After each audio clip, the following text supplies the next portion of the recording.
Most people shy away from talking about breasts altogether. So today, let's bring out the topic in the open and discuss one of the most commonly done cosmetic breast procedures. The female breast is a universal symbol of sexuality, femininity, and motherhood. Breast augmentation is a surgical procedure to increase the size of your breasts. It involves placing implants in your breasts or autologous fat transfer to your breasts.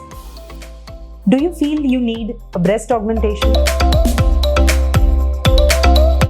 You are a right candidate for breast augmentation if you think your breasts are developmentally small, if you have decrease in size of your breasts post breastfeeding and massive weight loss, if you think your breasts are asymmetrical, if you have undergone breast cancer surgery and you want a breast reconstruction, and last but not the least, if your breasts are naturally fine but you still desire bigger breasts to boost your confidence and give you a glamorous and sensual look.